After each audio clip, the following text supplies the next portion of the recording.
Bonjour à tous, donc aujourd'hui on se retrouve dans une vidéo où on a la chance d'être avec Michael Jemer. Michael en fait qui est investisseur dans l'immobilier, mais pas que. Et donc du coup je trouvais intéressant sur la chaîne de vous partager donc aujourd'hui le parcours de Michael, voir un petit peu justement avoir des retours d'expérience de personnes qui passent le pas, qui investissent dans l'immobilier, qui ont des projets, qui ont des objectifs aussi différents. Donc là je vais essayer effectivement de faire un maximum de témoignages de personnes qui investissent dans l'immobilier, que ce soit des clients de l'agence Prudential Immobilier ou autres. Mais en tout cas, vraiment, vous partagez un maximum de retours. Si du coup ce type de retour vous intéresse, je vous invite à regarder juste ici où du coup vous pouvez vous abonner à la chaîne et au moins vous ne louperez donc aucune vidéo, aucun contenu sur l'immobilier, l'entrepreneuriat ou les investissements de manière générale. Donc du coup, Mickaël, je vais te laisser te présenter un petit peu. Donc qui tu es, qu'est-ce que tu fais dans la vie et au final, quel est ton parcours d'entrepreneur investisseur? Pourquoi aujourd'hui tu en arrives à l'immobilier? Alors bonjour à toutes et à tous, donc moi c'est Mickaël, 33 ans, donc je suis originaire du nord de la France, plus précisément à côté de Villars-sur-Mer. J'ai commencé l'immobilier il y a j'étais en CDD. C'était pas trop possible pour moi d'emprunter au niveau de la banque, enfin c'est ce que je pensais déjà. Mhm. Mais ceci étant, c'est que j'ai commencé à m'intéresser un petit peu à tout ce qui est investissement grâce au MLM que j'avais commencé depuis au moins 5-6 ans. Mhm. Et de fil en aiguille, mon esprit s'est forgé à l'investissement et donc du coup, je suis arrivé à l'immobilier, Ok. qui est Et, aujourd'hui où je suis en train de voir pour un investissement d'immeuble de rapport. Pardon. ok. Et du coup, ouais, tu as commencé par le MLM en fait, parce qu'effectivement, on s'est rencontrés ouais, ça fait maintenant 2013, je crois, donc ça fait Oui, c'est 5 ça à ans. peu près, oui. Oui. Et donc, du coup, à l'époque, ouais, le MLM. Et donc, pour toi, le MLM, en fait, ça a eu quel impact, en fait, du coup, je dirais, ce que tu penses, sur ta manière de voir les choses et peut-être même aussi tes investissements immobiliers? Eh ben, disons que ça m'a ouvert l'esprit. J'ai eu beaucoup de livres à ce sujet sur le développement personnel, genre Père riche, Père pauvre, un exemple. Ok, Mais voilà, donc l'ouverture d'esprit et le passage à l'action, c'est ça qui m'a fait m'ouvrir vers l'investissement ok. en général. Et ouais, parce que toi, au début, du coup, enfin, t'es pas du tout d'une famille d'investisseurs. Enfin, je sais pas, tu pensais pas du tout investir peut-être avant, entreprendre, tout ça. Enfin, c'est. Non, je veux dire, j'ai une famille, une grande famille, mais aucun n'a investi, si Ouais, ce n'est pour son propre compte personnel. ouais, Mais investissement locatif, je suis le premier de la lignée. Et ok, donc, on peut dire que je pars de loin et que ouais. je peux avoir un grand courage, on va dire. Ouais. Et comment c'est perçu justement le fait que tu investis dans l'immobilier par tes proches? C'est plutôt bien vu ou genre tu te prends pas mal de réflexions en mode ouais, tu vas te planter et tout, ça sert à rien, pourquoi tu t'embêtes avec ça? Bah, au début, ils m'ont regardé avec des yeux, qu'est-ce que tu fais? Mais bon, Ouais. voilà, après, ils ont confiance en moi dans le sens où je suis posé, la tête sur les épaules. Et donc, du coup, ils m'ont fait confiance. Et puis, ben, pour l'instant, Ouais. ça marche plutôt pas mal, quoi. Donc, Ok. avec mon appartement en location saisonnière et puis ce qui arrive à l'avenir, quoi. Ouais, alors du coup, ton appartement en location saisonnière, tu peux nous en dire peut-être un petit peu plus. Il se situe dans, pas forcément donner la ville, mais en tout cas, dans quelle région? Comment ça fonctionne du coup pour toi, cet appartement-là? Puis comment t'en es arrivé au final à acheter cet appartement-là? Bah, comme j'ai dit, moi, j'ai commencé à m'intéresser à l'investissement immobilier Mhm. euh, depuis de nombreuses années, mais comme je pouvais pas. Ensuite, je suis passé en CDI, donc là, c'était Ouais, plus possible. ok, Et donc, du coup, ben, j'ai mon appartement en location saisonnière dans les Vosges, à Gérardmer. Et d'accord. donc, j'ai acheté un petit appartement et je mets en location saisonnière toute Ouais, l'année. ok. Comme là-bas, dans les Vosges, que ce soit saison hiver ou saison été, il y a du monde qui sont intéressés. Ouais. Donc, Comment ça se fait que tu as du monde toute l'année du coup là-bas? Parce que Gérard Armé, c'est du coup, enfin, quel type de client tu as là-bas? bah, c'est plus pour les vacances, hein. Parce que Ok. l'hiver, c'est plus le ski, je suis pas très loin. Et puis Ouais, l'été, comme il y a un lac, bah, forcément, tout ce qui est randonnée, visite, ok. prendre le bon air, et voilà. Ok.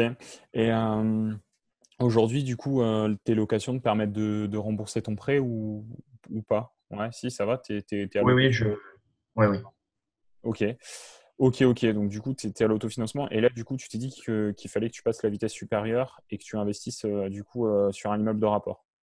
Voilà. Et on m'a toujours dit de ne pas mettre tous mes yeux dans le même panier, Ouais. dans le sens où je fais pas que de la saisonnière, je peux faire aussi de la location meublée à l'année. Ok.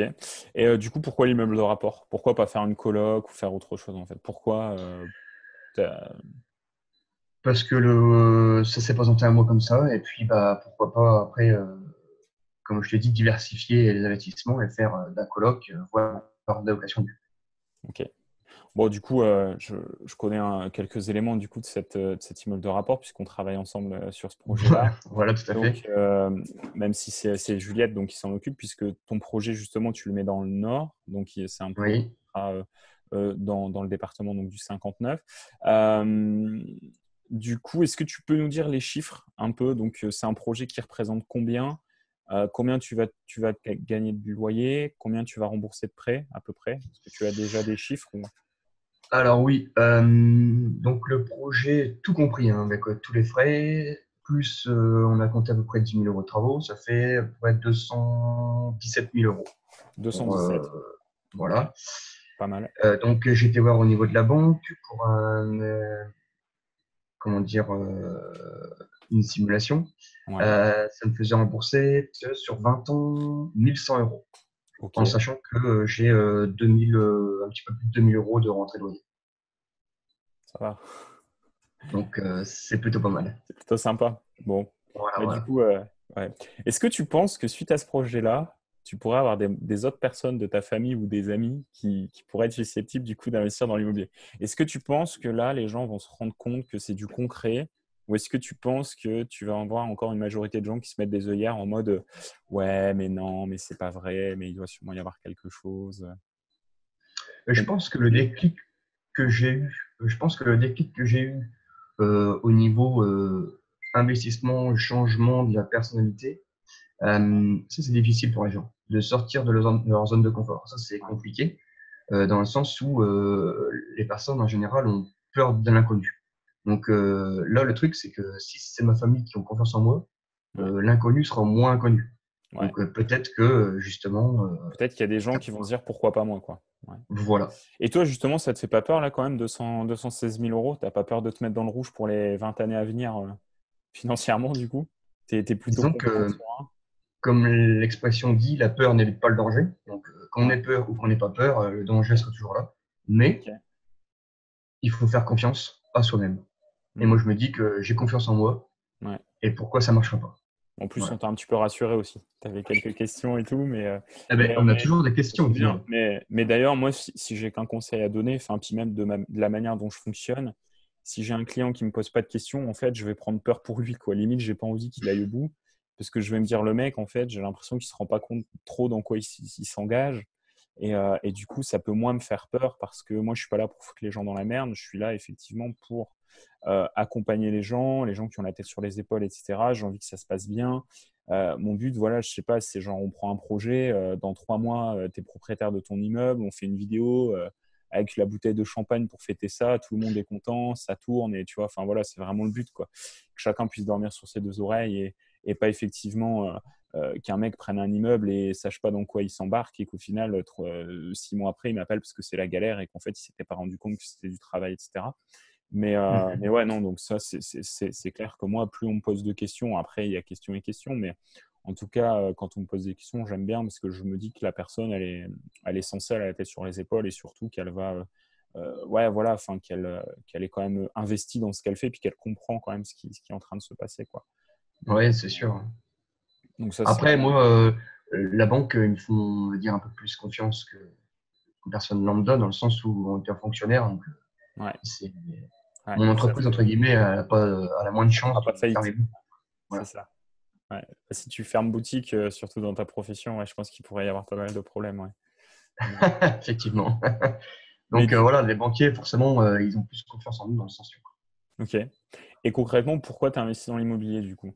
Est-ce que c'est pour arrêter ton boulot? Est-ce que tu aimes bien ton boulot, mais que tu veux juste un complément de revenu? Enfin, en gros, toi, ta stratégie, tes objectifs, c'est quoi avec l'immobilier? Alors, moi, j'ai une stratégie à long, très long et ultra long terme, dans le sens Ok. où mon objectif final, c'est de pouvoir avoir un complément de retraite. Donc, je ne suis pas encore, parce que bon, j'ai 33 ans, Ouais, mais un complément de retraite pour que je puisse pouvoir voyager, profiter de la retraite et même pourquoi pas partir avant l'âge de la retraite.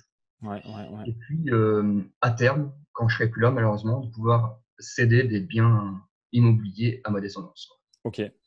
Mais d'ailleurs, c'est super intéressant parce que là, tu vois, bon, sur un projet à 216 000, on fait 900 euros de cash flow brut. Bien évidemment, sur ces 900 euros de cash flow brut, il faut retirer la taxe foncière, les charges, mais sur 900, je sais pas, il va rester au moins 700 euros net Oui, voilà, c'est ça. voilà, de cash flow et 700 balles, sincèrement, enfin, ça change quand même une vie, quoi. Entre gagner 1200 et 1900 euros par mois, c'est pas ton cas, tu gagnes pas non plus 1200 euros par mois, mais ce que je veux dire, c'est que pour prendre cet exemple très concret de quelqu'un qui gagne 1200 euros par mois, Mhm. tu lui dis aujourd'hui, tu vas passer de 1200 à 1900 euros par mois, le mec, ça lui change sa vie parce qu'aujourd'hui, 1900 euros net par mois, c'est quand même le salaire d'un cadre. Alors, pas d'un cadre Oui, supérieur, mais en tout cas, c'est le salaire médian d'un cadre de notre âge entre 25 et 30 ans. Et donc, du coup, tu passes de SMIC, du SMIC, de SMICard, entre guillemets, à cadre en début de carrière, quoi. ouais, non, mais c'est Juste sûr. avec Ouais. un projet immobilier. Et ça, je trouve ça quand même dingue. Et là, effectivement, on prend 700 euros, c'est net d'impôt, quoi, puisqu'on a à peu près 900 euros de cash flow brut. Et ça, enfin, c'est quand même dingue. Après, du coup, à toi, ton objectif, c'est de continuer à réemprunter, etc. Et Ah oui, non, mais moi, si je peux dépasser les 10 immeubles, je le ferai. ok, d'accord. Ouais, ton but, c'est ça. Ouais, bah ça va. Et puis, tu as vraiment la tête sur les épaules parce que là, quand tu dis qu'en un projet, si tu fais plus 700 euros par mois, que tu as déjà un autre projet qui tourne, qui s'autofinance, voire qui dégage un peu de cash flow, tu dégages un peu de cash flow quand même par mois sur l'autre Ça dépend, vu que c'est des locations saisonnières, Ouais, plus ou d'accord. moins selon, mais en moyenne, ouais, je dépasse de peut-être 200 euros Ok. ou 150 euros Ouais. à partir du prêt, quoi. Ah, donc là, les deux, ça ferait 900 euros. En plus de te constituer un patrimoine, le premier appartement, tu l'as acheté combien? Tout compris, 110. Ouais, donc 110 plus 200, ouais, 20, ça fait 330. Donc en plus de te constituer 330 000 euros de patrimoine, ça te fait 900 euros, on va dire, net, les 700 plus les 200 euh, Mhm. de cash flow net, de revenus par mois. Donc c'est quasi un SMIC en deux opérations, en plus de se constituer un patrimoine de 330 000 euros. Donc c'est vrai que c'est quand même pas mal, quoi. Franchement, c'est plutôt sympa. C'est plutôt sympa. Et puis, ok. Donc au moins, je vois, ouais, je pense qu'on y voit plus clair dans ta stratégie. Je sais pas si tu aurais un ou deux conseils à donner aux gens qui nous regardent, qui nous écoutent, pour commencer justement dans l'immobilier. Moi, le seul conseil que je pourrais vous donner, c'est jetez-vous à l'eau.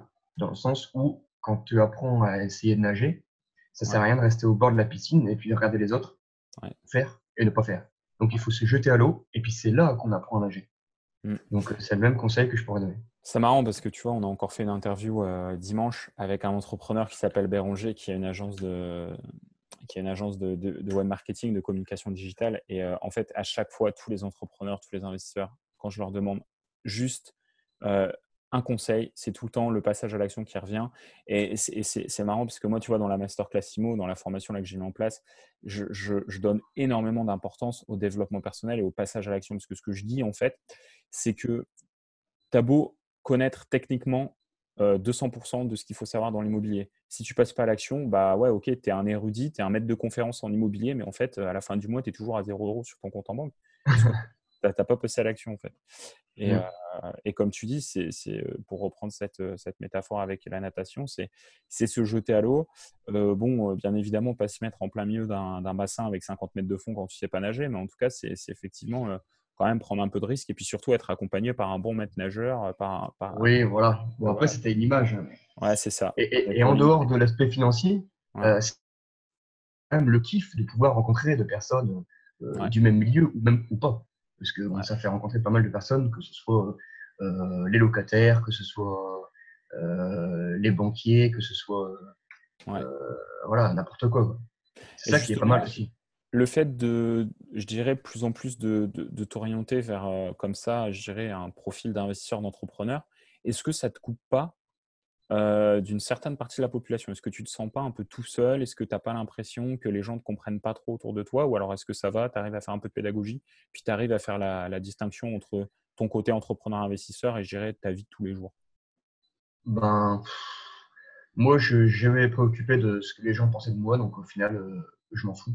Le OK, truc, c'est que moi, je vis ma vie, et voilà, j'ai une ouverture d'esprit. Alors après, si les gens ouvrent leur esprit aussi et veulent faire comme moi, ben voilà, pourquoi pas, quoi. OK, Mais moi, peu importe, c'est pour ça, moi, ma famille, peu importe si elle me dit c'est pas bien, hein. Ok, ouais, je prends en considération, mais ouais, je j'essaie de d'abord analyser avant de me OK, dire ouais, il a raison, voilà. OK, ça roule. Ça marche. Ouais, bah, écoute, super intéressant en tout cas. J'espère effectivement, ben, te revoir sur la chaîne dans quelques mois, dans quelques années avec un nouvel immeuble ou une Ben pourquoi pas? colocation ou voilà, en tout cas avec d'autres biens.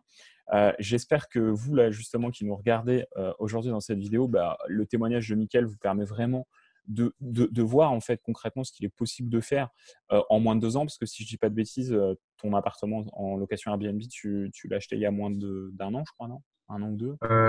Ouais, ça fait ta ta ta ta, non, ça fait 1 an et demi maintenant. Ouais, 1 an et demi, voilà. Donc en 1 an et demi, vous voyez un peu ce qu'il est possible de faire.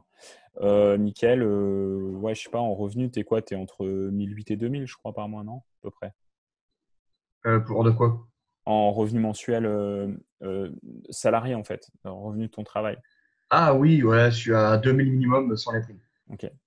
Donc 2 000 € par mois, vous voyez, c'est effectivement un salaire, je dirais médian. Donc c'est pas non plus un salaire, 1 100 € par mois, mais Mickaël, a pas besoin non plus de gagner 10 000 € par mois pour au final, pouvoir lever 330 000 € en 1 an et demi, quoi. Donc c'est des choses qui sont effectivement faisables. Après, comme on dit, c'est ça, c'est vraiment passer à l'action et arriver aussi à aller au-delà de ses croyances limitantes, à rendre possible des choses où on se dit: «Bah non, en fait, c'est pas fait pour moi et j'y arriverai pas» et il faut forcément avoir 50 000 € sur un compte en banque, il faut forcément gagner X milliers d'euros par mois pour pouvoir emprunter 150, 200, 300 000 € à la banque. Et une fois en fait qu'on se retire tous ces verrous, toutes ces barrières, bah, effectivement, on arrive à faire des choses super sympas, quoi. Donc, en Voilà. tout cas, Mickaël, ouais, je te remercie vraiment pour ce témoignage. Si vous Bah avez de des rien. questions, n'hésitez pas à nous les poser. Donc, du coup, en dessous de la vidéo, on y répondra avec grand plaisir. Et puis, si vous ne l'avez pas encore fait, bah, je vous invite tout simplement à vous abonner à la chaîne pour eh bien, profiter justement de ce contenu, des différents témoignages, des différentes vidéos techniques que je vous fais sur l'immobilier. Et je vous dis donc à très bientôt pour une autre vidéo.